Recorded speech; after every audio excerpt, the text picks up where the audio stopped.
नमस्कार साथियों, शारदा बाल निकेतन की ऑनलाइन क्लास में आपका स्वागत है। हम लोग विविध के कुछ सवाल कर रहे थे और इसमें एक 15वां सवाल है। सिद्ध कीजिए कि निम्न समीकरण का एक मूल दे रखा है x बराबर 2 है, तो इसके बाकी के मूल आप लोगों को निकालने हैं। तो सबसे पहले हम लोग एक काम करते हैं, सबसे पहले इस सारणी को सरल करके और समीकरण ज्ञात करते हैं और फिर उस समीकरण से हल करके और इसके जो बाकी के मूल है वो ज्ञात करते हैं। सारणी का प्रसार करना है, कोई सी भी पंक्ति या स्तंभ के सापेक्ष कर दीजिए। तो मैं मान लेता हूँ पहली पंक्ति के सापेक्ष प्रसार करता हूँ।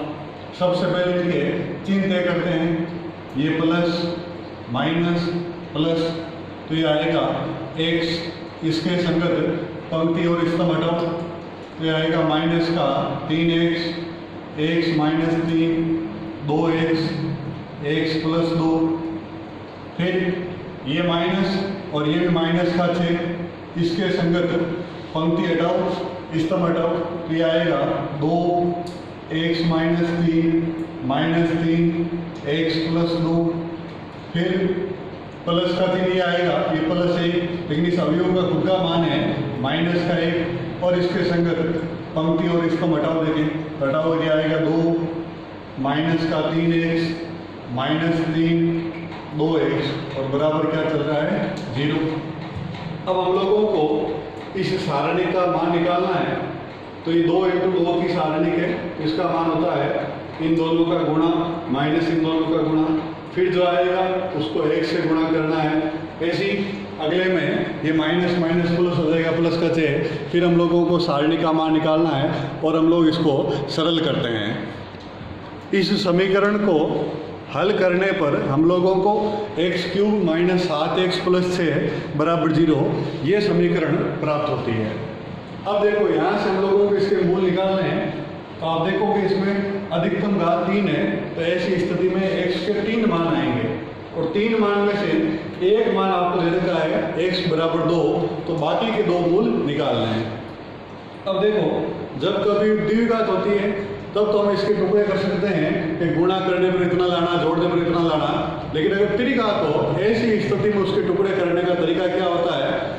यहाँ तो ठीक है x बराबर 2 दे रखा है, बाकी सामान्य तौर पर अगर आपको कह रहे कि ये कोई 3 घात की कोई समीकरण है और इसको आपको हल करना है, तो ऐसी स्थिति में हम लोगों को इसका मूल मानना पड़ता है।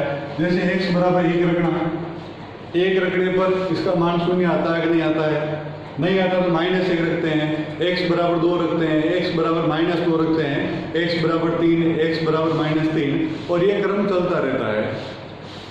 लेकिन इस सवाल में आप लोगों को दे रखा है कि x बराबर 2 इसका मूल है, x बराबर 2 इसका मूल है, ये 2 प्लस का इधर आएगा माइनस का, यानी आया x माइनस 2, यानी इसका मतलब हुआ कि ये जो समीकरण है इसका एक गुणनखंड होगा x माइनस 2, तो x माइनस 2 यहाँ लिख दिया। अब देखो ये 3 घात की है, इसलिए x माइनस 2 को 3 बार लिखना है और यही क्रम चलता है। अगर 4 घात की कोई समीकरण हो, 5 घात की कोई समीकरण हो, सबका मूल निकालने का यही तरीका होता है। अब x माइनस 2 ये 3 घात की है, इसलिए आप लोगों को x माइनस 2 को 3 बार लिखना है। ये x माइनस 2 को 3 बार लिख दिया। 4 घात की होती है तो x माइनस 2 को 4 बार लिखना होता है। यहाँ हमें सवाल में दे देता है x बराबर 2 है, तो 2 इधर आए तो माइनस 2, तो x माइनस 2 इसका गुणनखंड होगा। अब क्या करना, यहाँ खाली जगह छोड़ना, फिर हम लोग क्या करते हैं इन तीनों का उपयोग करते हुए इससे ये समीकरण बनाते हैं। और ये समीकरण बनाने का तरीका क्या रहने वाला है, सबसे पहले आप लोगों को यहाँ x³ चाहिए, तो देखो मैं x को किससे गुणा करूँ कि ये x³ आ जाएगा, तो हम लोगों को x² से गुणा करना है। अब ये गुणा दोनों से होता है, ये आएगा x³ और इसका गुणा इसे ये आया माइनस का 2x², तो ये x³ का पद तो बन गया। फिर हमारे साथ में आया माइनस का 2x², हम लोगों को यहाँ x² का पद नहीं चाहिए, यानी ये माइनस का 2x² को खत्म करना है और माइनस का 2x² को खत्म करना है। तो इसका तरीका है कि आगे कहीं अगर प्लस का 2x² आए तो ये प्लस का माइनस का क्या हो जाए, कैसे, क्योंकि हमें x² का पद नहीं चाहिए। तो मैं x को किससे गुणा करूँ, ये प्लस का 2x² आ जाए, तो एक काम करता हूँ, इसको मैं प्लस का 2x से गुणा करता हूँ। जैसे ही 2x से गुणा करूंगा ये क्या आएगा प्लस का 2x², ताकि ये से ये क्या हो जाए ऐसे, फिर इससे भी गुणा होगा ये आएगा माइनस का 4x, दोनों से गुणा करा दिया। अब देखो ये माइनस का 4x आ गया, हम लोगों को चाहिए माइनस का 7x, यानी माइनस का 3x और चाहिए, ये माइनस का 3x। अब मैं x को किससे गुणा करूं कि ये माइनस का 3x आ जाए, तो मैं यहाँ -3 से गुणा कर देता हूँ, ये गुणा दोनों से होता है, ये माइनस का 3x और ये माइनस माइनस प्लस का 6 बराबर क्या चल रहा है 0। अगर लास्ट में ये सेम आ जाता है तो समझ लेना हमने ये काम ठीक किया है। अब देखो इस पूरे में x-2 कॉमन आ रहा है, जब x-2 कॉमन लेंगे फिर ये रहेगा x² प्लस का 2x माइनस का 3 बराबर 0। अब हम लोग कहते हैं कि या तो ये 0 या फिर ये 0, या तो x-2 बराबर 0 या फिर x² प्लस का 2x माइनस 3 बराबर 0। तो यहाँ से x बराबर 2 ये तो हमें सवाल में दे रखा है, बाकी के जो दो मूल है वो इस समीकरण से आएंगे। अब ये 2 घात की समीकरण है और 2 घात की समीकरण इसके टुकड़े करने हैं, हम कहते हैं गुणा करने पर 3 आना और जोड़ने पर 2 आना। तो इसके टुकड़े करता हूँ, x² प्लस का 3x माइनस x और माइनस का 3 बराबर 0। इसमें कॉमन लेता हूँ, यहाँ x कॉमन आ रहा है पीछे रहेगा x प्लस 3, यहाँ -1 कॉमन आ रहा है पीछे रहेगा x प्लस 3 बराबर 0। दोनों में x प्लस 3 कॉमन आ रहा है पीछे रहेगा x माइनस 1 बराबर 0। हम कहते हैं या तो x प्लस 3 बराबर 0 या फिर x माइनस 1 बराबर 0। यहाँ से x का मान 1 तो आया -3 और यहाँ से x का मान आया प्लस का 1। ये इस समीकरण के मूल निकालने का तरीका होता है। ऐसे देखो एक सवाल संख्या 16 की बात करता हूँ। 16 सवाल में आप लोगों को सिद्ध करना है कि इस सारणी का मान है वो होता है 2a plus b plus c और c प्लस a। सारणी का मान निकालना है। हम लोग कहते हैं कि अपना प्रयास ये होना चाहिए कि ज़्यादा से ज़्यादा 0 बने, और 0 बनाने के लिए हम लोग संख्या लगाते हैं, कभी r1 plus r2 plus r3 लगाएंगे या c1 plus c2 plus c3 लगाएंगे। वो जैसा सिद्ध करना है उसके अनुसार चलना होता है। -c minus b minus c a plus b plus c minus a minus b minus a c plus a plus b। अब देखो एक तो सिद्ध करने वाले में हम लोगों को a प्लस b चाहिए, तो हम लोग कोशिश करते हैं a प्लस b बनाना। तो देखो एक सबसे पहले काम ये कर लेता हूँ कि r1 की जगह r1 plus r2 plus r3, इसका मतलब होता है पहली पंक्ति को चेंज करना है, और चेंज किस प्रकार से करना है, तीनों पंक्तियों को जोड़ना है। तो यहाँ जोड़ता हूँ सर, समझना देंगे। यहाँ तीनों पंक्तियों को जोड़ेंगे तो c से c कैंसिल, b से b कैंसिल, क्या बचा a। यहाँ पर जब तीनों पंक्तियों को जोड़ेंगे तो a कैंसिल c कैंसिल, क्या बचेगा b। यहाँ जब तीनों पंक्तियों को जोड़ेंगे a कैंसिल b कैंसिल, क्या बचेगा c। बाकी ऐसे पड़े रहेंगे, माइनस का c a plus b plus c minus a minus b minus a c plus a plus b। अब देखो हम लोगों को a प्लस b बनाना है, इसके लिए एक काम कर देता हूँ कि अगर पहले स्तंभ और दूसरे स्तंभ को जोड़ता हूँ तो a और b को जोड़ोगे क्या बन जाएगा a प्लस b। यहाँ लिख देता हूँ c1 की जगह c1 प्लस c2। तो पहले स्तंभ को चेंज करना है, पहले और दूसरे स्तंभ को जोड़ के, तो a और b को जोड़ क्या आया a प्लस b, c से c कैंसिल, क्या आया a प्लस b, और इन दोनों को जोड़ोगे तो minus a minus b, minus common ले लो, ये आया a प्लस b। ऐसा काम इसलिए किया ताकि पहले स्तंभ में a प्लस b कॉमन आ जाए। इसी तरह एक और काम कर सकते हैं, हम चाहें तो b प्लस c बना दें। तो b प्लस c बनाओ, देखो दूसरे और तीसरे स्तंभ को जोड़ो तो b प्लस c बन जाएगा। तो यहाँ लिख देता हूँ c2 की जगह c2 प्लस c3, जोड़ो, देखिए क्या आएगा, ये b प्लस सी, यहाँ माइनस ए प्लस ए कैंसिल, क्या आया b प्लस सी, और यहाँ माइनस ए से माइनस प्लस ए कैंसिल, क्या आया b प्लस सी। पीछे क्या बचेगा, c माइनस ए, c प्लस ए प्लस बी। अब देखो ये जो पहला स्तंभ है इसमें कॉमन आ रहा है a प्लस बी, यहाँ लिख देना प्रथम स्तंभ से a प्लस बी उभय लेने पर ये a प्लस बी कॉमन आ गया। जैसी कॉमन होगी यहाँ क्या रहेगा 1 1 माइनस 1। ऐसी दूसरे स्तंभ में कॉमन आ रहा है b प्लस सी, यह आएगा 1 1 1 और यहाँ ले जाएगा b प्लस सी। और तीसरा स्तंभ जैसे पढ़ा है c माइनस ए, c प्लस ए प्लस बी। अब आप चाहो तो सीधा प्रसार कर दो या फिर और जीरो बना सकते हो। और जीरो बढ़ाने का तरीका क्या है कि आप पहले स्तंभ में से दूसरे स्तंभ को घटा दो या पंक्तियों को घटा दो। यहाँ लिख देता हूँ c1 की जगह c1 माइनस c2। ऐसा इसलिए किया ताकि ये भी जीरो बढ़ जाए, ये भी जीरो बढ़ जाए। इसको सरल करते हैं, a प्लस बी,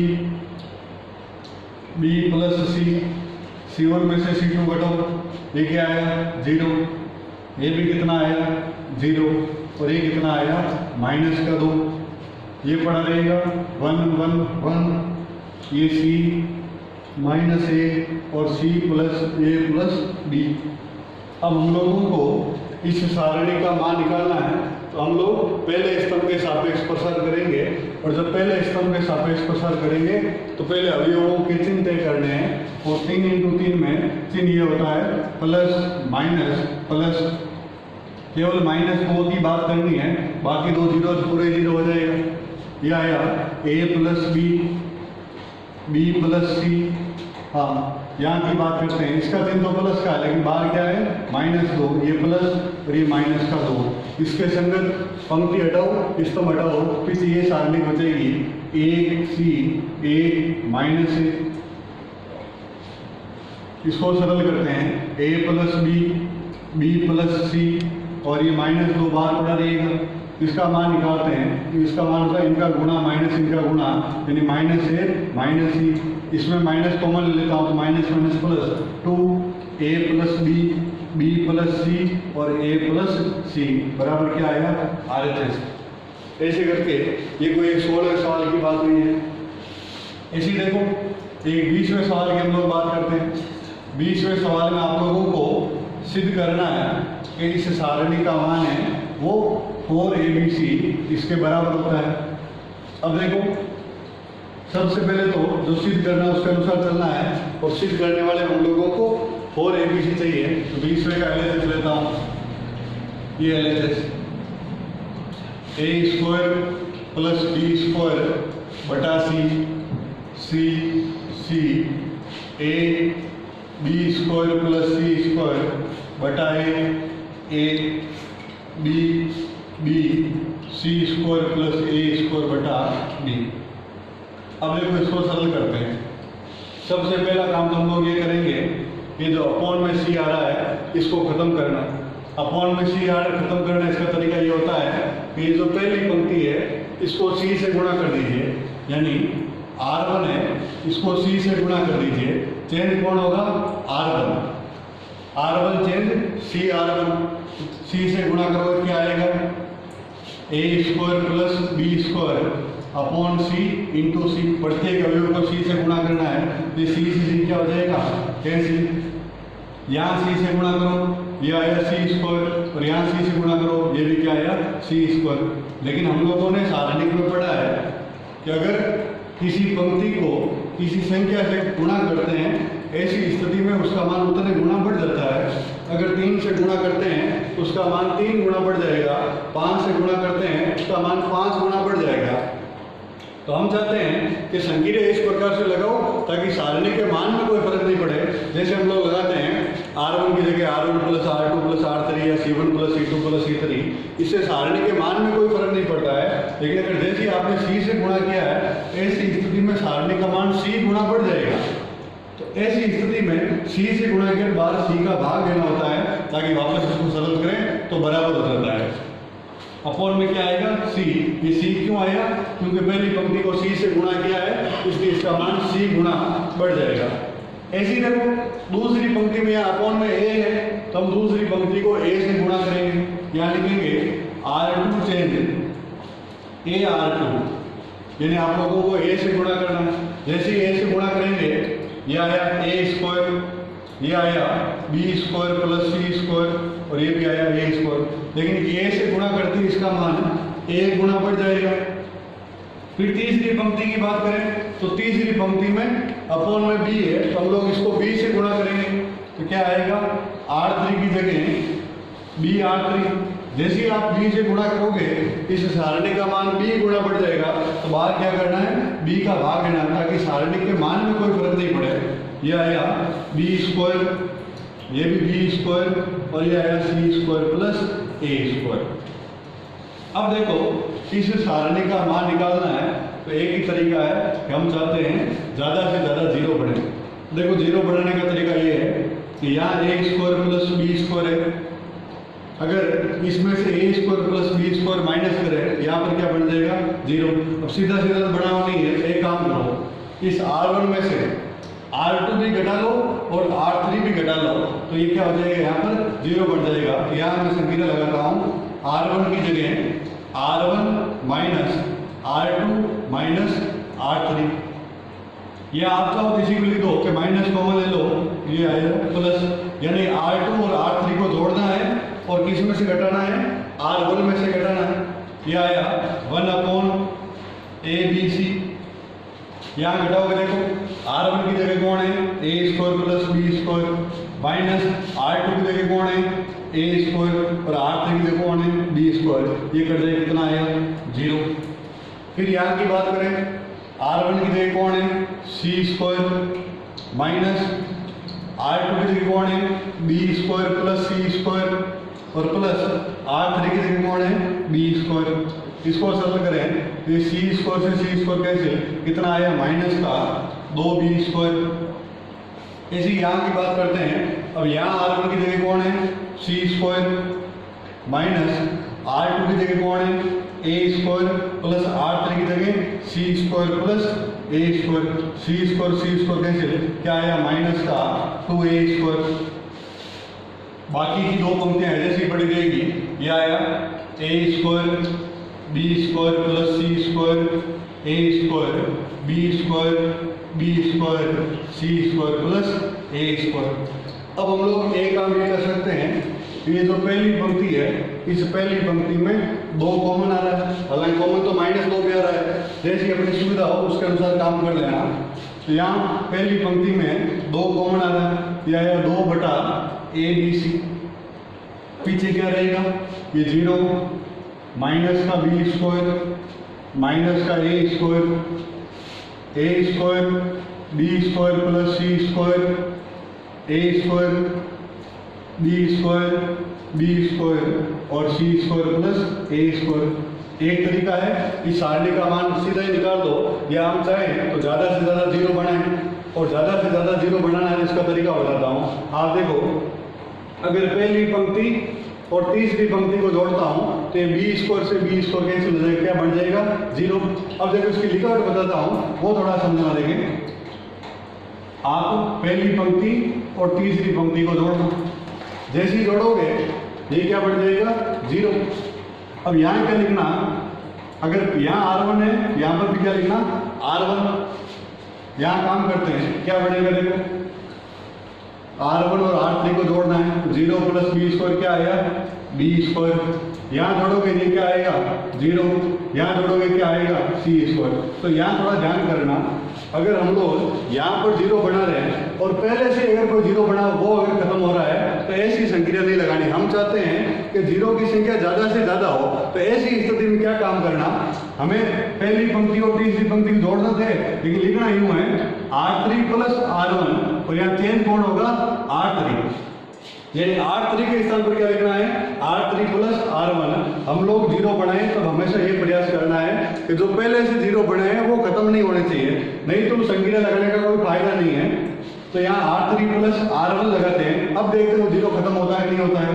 तो 2/ABC, केवल हम लोगों को R3 को चेंज करना है, तो R3 को चेंज करते हैं R3 प्लस R1 यानी बी स्क्वायर प्लस 0, ये बी स्क्वायर, फिर B square minus B square, ये आ जाएगा 0, और इसको जोड़ोगे तो क्या आएगा सी स्क्वायर। ठीक है। अच्छा, और 0 हम कैसे बना सकते हैं? एक हम ये बना सकते हैं कि पहली पंक्ति और दूसरी पंक्ति को जोड़ो, ये प्लस का ए स्क्वायर और ये माइनस का ए स्क्वायर, ये भी क्या हो जाएगा 0। लेकिन इसमें भी वही बात ध्यान रखनी है कि आपको ये काम नहीं करना है कि R1 की जगह R1 प्लस R2, अगर ये काम किया तो यहाँ तो 0 बढ़ जाएगा, लेकिन ये 0 खत्म हो जाएगा।